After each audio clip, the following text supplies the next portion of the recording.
A epístola do apóstolo Paulo aos Colossenses, no seu capítulo 2, seu verso 8 e 9, nos diz: Tende cuidado para que ninguém vos faça presa sua, por meio de filosofias e vãs sutilezas, segundo a tradição dos homens, segundo os rudimentos do mundo, e não segundo Cristo, porque nele habita corporalmente toda a plenitude da divindade.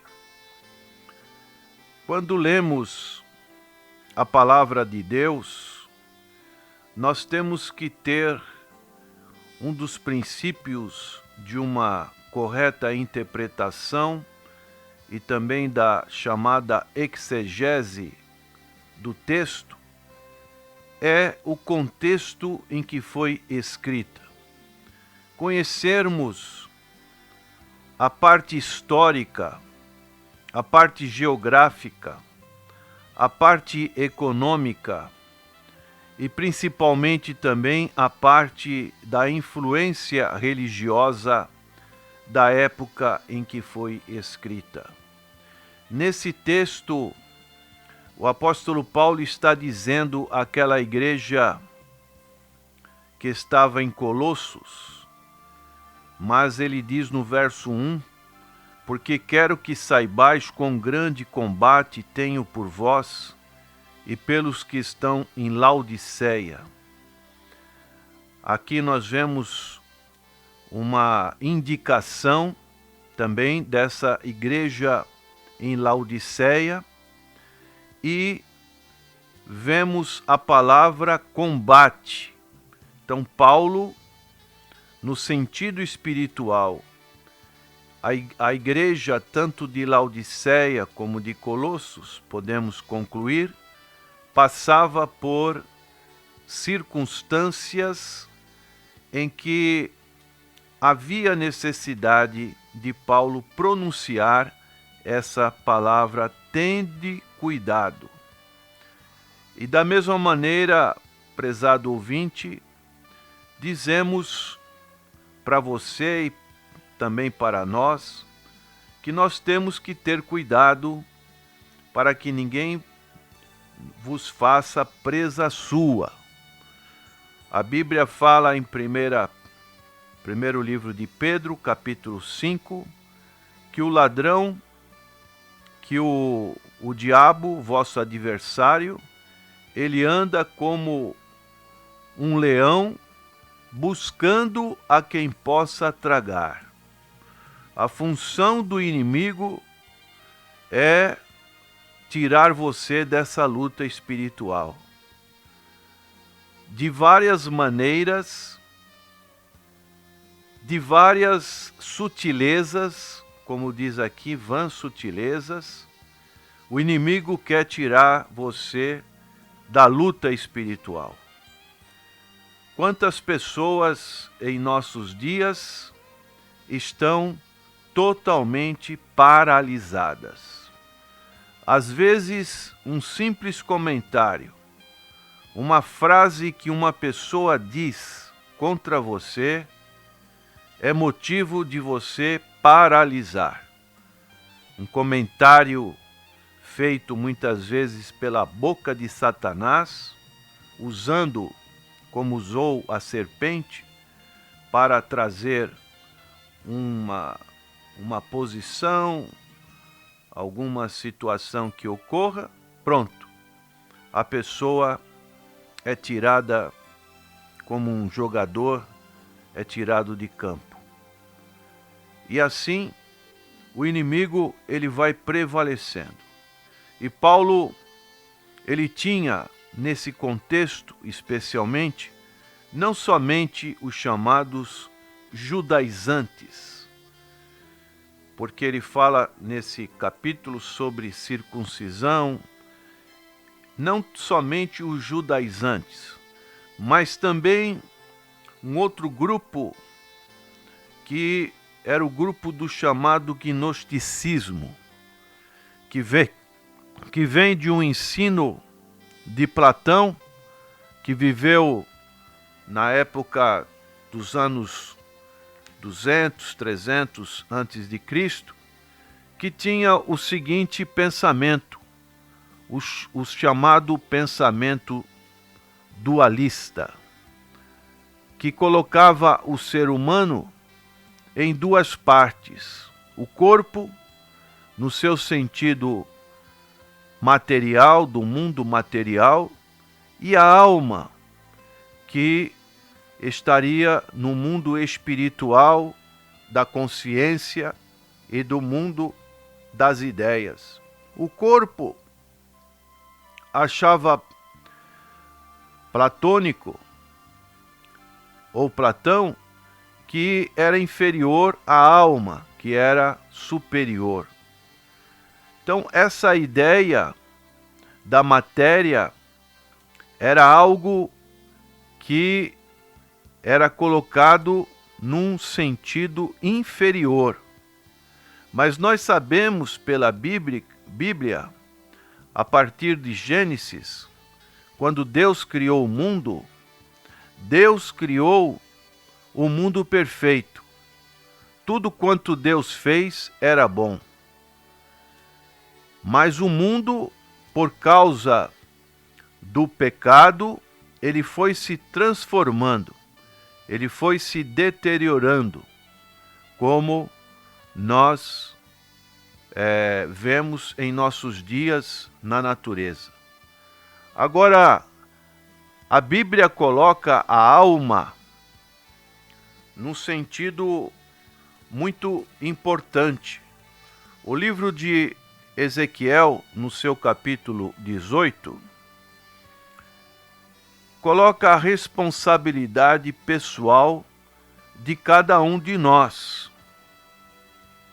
E diz no verso 4: Eis que todas as almas são minhas, como a alma do Pai, também a alma do Filho é minha. A alma que pecar, essa morrerá. E nós temos essa ligação de corpo e alma. Não pode haver esta divisão, essa separação, como Platão queria fazer, e o gnosticismo também queria fazer, e hoje, em nossos dias, o humanismo também quer fazer, e hoje, em nossos dias, muitos que se acham que estão debaixo da graça, então querem ter uma vida de liberdade, mas essa liberdade significa numa ampliação de libertinagem, como que eu posso pecar com meu corpo, porque o corpo é que peca, mas a minha alma está em perfeita harmonia com Deus, e assim as pessoas vão levando uma vida irregular no sentido espiritual, querendo fazer uma divisão de corpo e alma. Ainda em Ezequiel, capítulo 18, verso 20, diz: A alma que pecar, essa morrerá. O filho não levará a maldade do pai, nem o pai levará a maldade do filho. A justiça do justo ficará sobre ele, e a impiedade do ímpio cairá sobre ele. Então temos que ter essa noção desse pensamento, que foi um pensamento que veio contra o Evangelho nos seus primórdios, que foi muito combatido pelos escritores bíblicos, tanto o apóstolo Paulo, como também o apóstolo João, como ele diz na sua primeira epístola, no seu capítulo 4 de João, ele diz no verso 1: Amados, não creais em todo espírito, mas provai se os espíritos são de Deus, porque já muitos falsos profetas se têm levantado no mundo. Nisto conhecereis o Espírito de Deus. E aí ele faz a sua defesa agora. Todo espírito que confessa que Jesus veio em carne é de Deus. E todo espírito que não confessa que Jesus veio em carne não é de Deus. Mas este é o espírito do anticristo, do qual já ouvistes que há de vir, e eis que já está já no mundo. Filhinhos, sois de Deus, e já os tendes vencido, porque maior é o que está em vós do que o que está no mundo.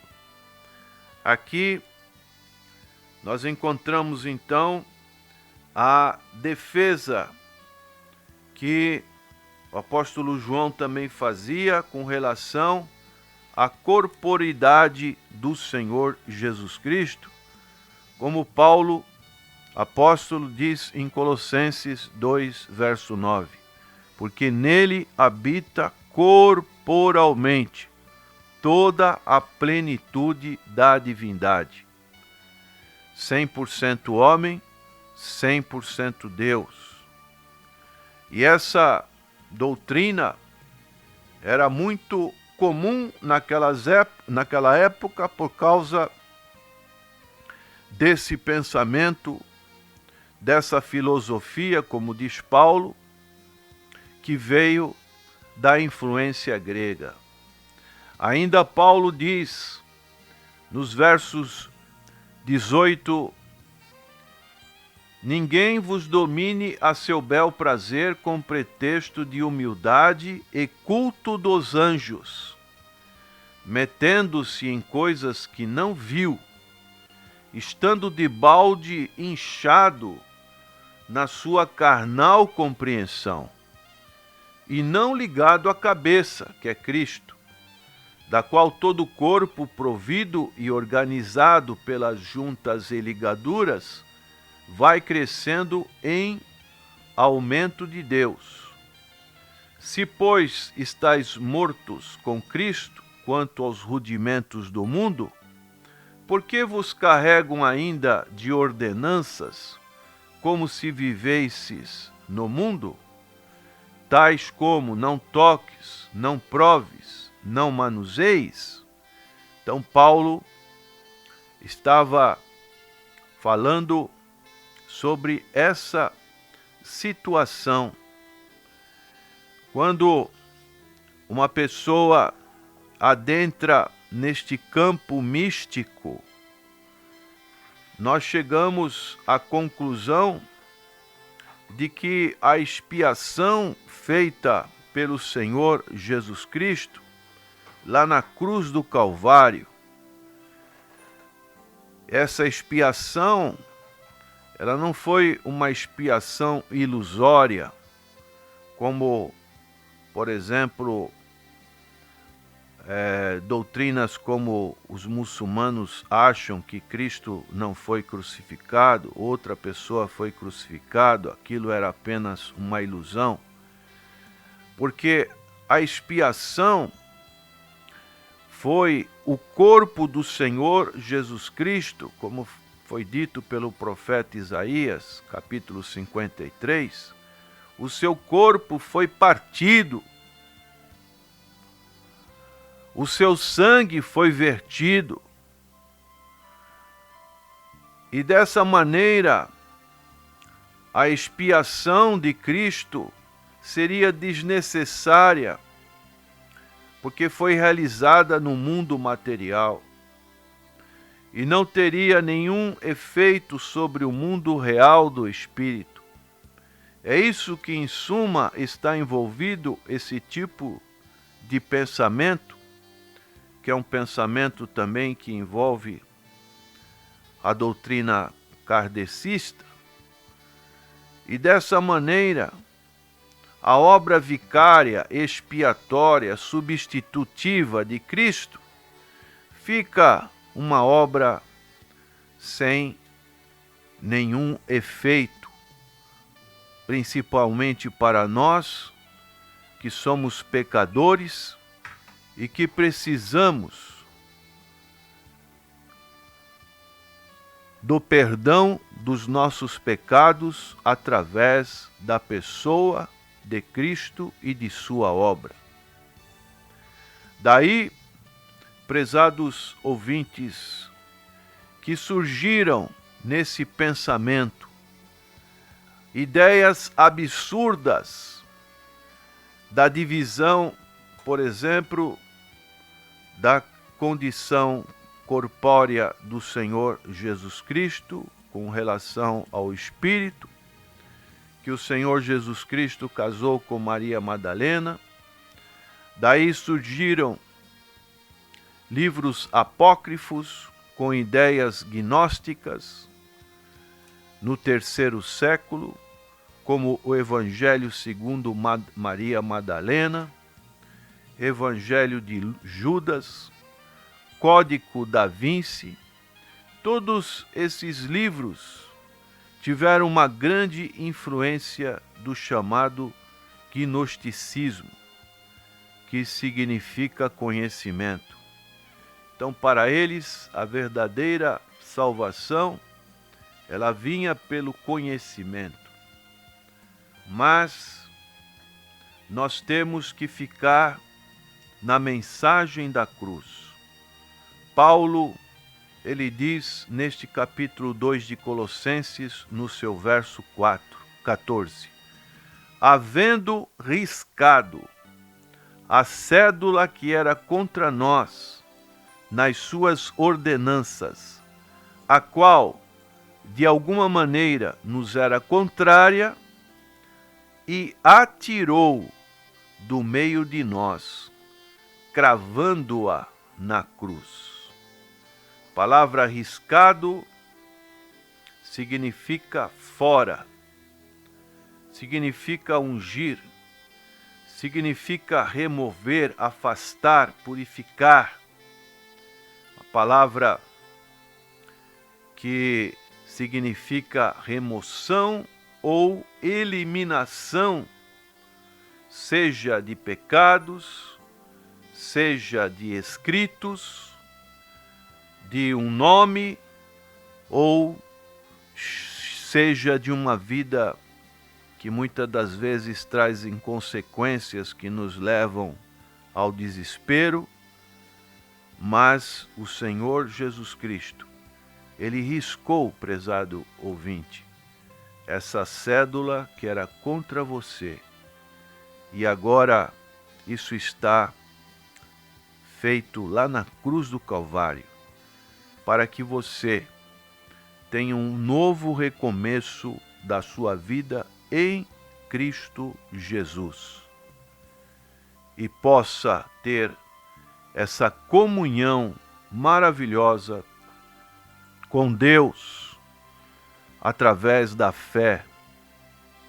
Que Deus te dê esse entendimento para que você não esteja sendo levada como presa por vãs sutilezas, filosofias, tradição de homens, mas que você esteja firme na pessoa do Senhor Jesus Cristo. Amém.